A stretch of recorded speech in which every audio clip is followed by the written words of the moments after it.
This update covers the last 2 weeks of January, but also the last 2 weeks of my maintenance phase.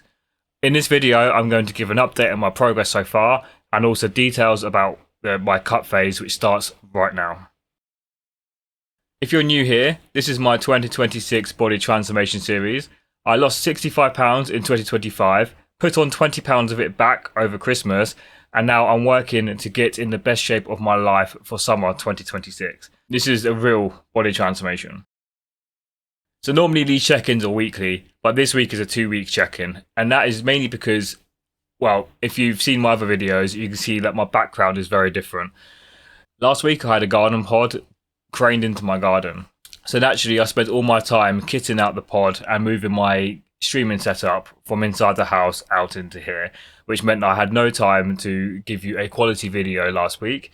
So instead of giving a rushed update, I just thought I would roll 2 weeks into one. And as it was the last 2 weeks of my maintenance phase, I thought it made sense. So yeah, here we are. And welcome to my new office. So let's start with the scales. So over the last 2 weeks, I lost just over 1.1 pounds. So now, week 1 out of 2, I actually dropped 1.7 pounds. And in my second week, the week just gone, I gained 0.6 pounds. However, in both weeks, I dropped down 1 centimetre around my waist each week. So I am 2 centimetres down, despite the slight weight gain in this week's weigh-in. But however, the goal of this month was to maintain, it wasn't to lose any weight, right? So other than inflammation and glycogen, etc. And the real cut starts now. But a 0.6 pound gain this week just doesn't matter. Like I said, I lost 1 centimetre around my waist, which shows that you can't just trust the scale, right? You have to take measurements, you have to take progress photos to complement what the scale says, because otherwise you could end up in a downward spiral if you just follow the scale. So for progress photos, on the screen right now is week 3's update, which was the week before last, and on the screen now is this week's photo from this morning. And as you can see in these photos, I have made progress despite the scale not changing that much, which could be a case of recomposition or more than likely losing a bit of water weight and inflammation after my Christmas bulk. And now, for context, on the screen now is the comparison between my starting photo from the 1st of January this year to this morning, which is the 31st of January. And as you can see, I have made quite a bit of progress this month just by eating maintenance. And the idea behind eating maintenance was to reset my metabolism. When I lost my 65 pounds last year, I was running on very low calories and my activity levels were very high, walking up to 20,000 steps a day. My metabolism took a really big hit.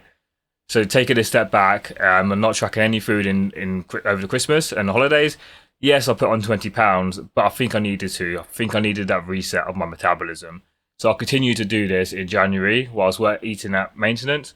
Because the idea was to just burn off some inflammation and water weight that I gained and trying to train my body to diet on as many calories as possible. So over the last 2 weeks, my calorie intake was around maintenance for the whole 2 weeks. Some days I ate a bit more and then I averaged it out by eating a bit less on other days. Right, so the way I see a calorie allowance is a weekly average rather than a daily one, which allows me to not feel guilty if I have a treat or eat something that is a bit outside my diet, because I know I can take it back in the following days, right? So I would say my calorie goals for the last 2 weeks have been achieved. However, with the training and activity of walking, it's a slightly different story. So I hit 5 out of 6 sessions over the last 2 weeks, which I still consider a win. Right, I still showed up at the gym 5 times out of 6 days planned, despite life getting really busy. But I could have done better by hitting all 6 sessions, right? And when it comes to steps, I gave myself a target of 10,000 a day. However, last week I only hit 8,000 on average, and this week just gone, I hit 9,000 a day on average. Which, even though I did not hit the 10,000, I'm still going up, and I'm in a good place to hit 10,000 in the week coming. So what changes now? So after a month of eating at maintenance, getting my routine in place, sorting out this office that is now here, I'm finally in a good position to start my cut. I feel really good at the moment. My strength has gone up. I've been hitting PRs in every gym session. I'm feeling really, really strong. I'm feeling like my upper body, in particular, has filled out a lot more, and I'm ready to go on a cut now.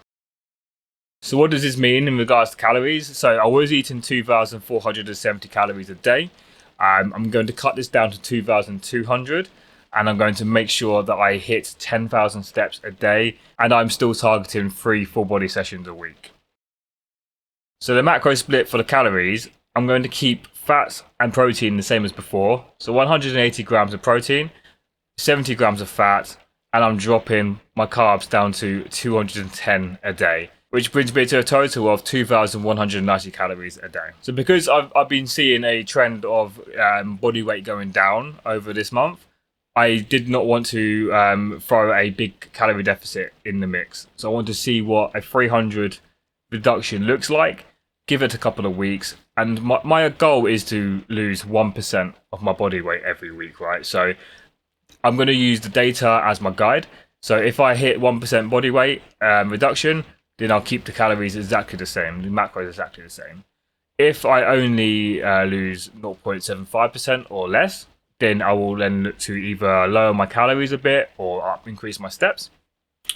And then if I lose 1.25% or more in that week, then I'll really need to eat more food or walk less, right? So my aim is to target 1% body weight every week, as that is deemed, well, from my research, that is deemed as the maximum body weight I can lose without impacting muscle, because I really want to keep as much muscle as I possibly can, or even gain some during this transformation phase. So I also wanted to talk about my office that I arrived last week. What this means is that I've now got a dedicated space to continue with my content creation.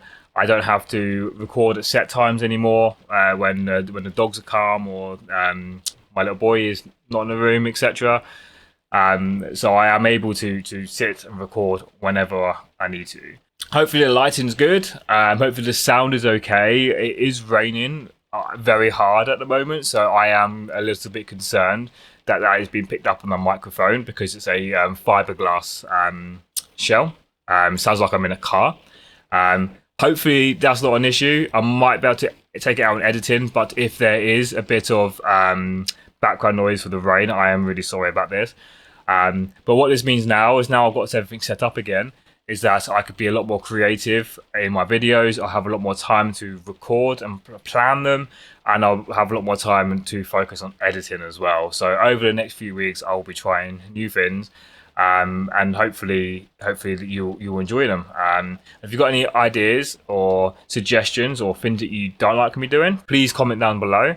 I'll read and reply to everyone. And if you would like a tour of my office, including my recording setup, then also comment down below, and I'm happy to put that one together if people want to see that.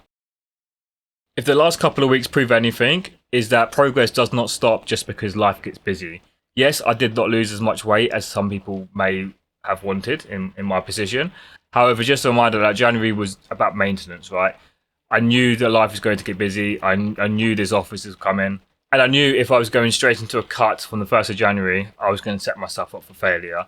What I've done instead is I've built the foundations, and I'm going to go into this cut, starting from right now, very strong. And I'm looking forward to giving you an update on my progress next week. So if you got this far and you haven't subscribed already, please subscribe, like the video, comment down below, and I'll see you next week.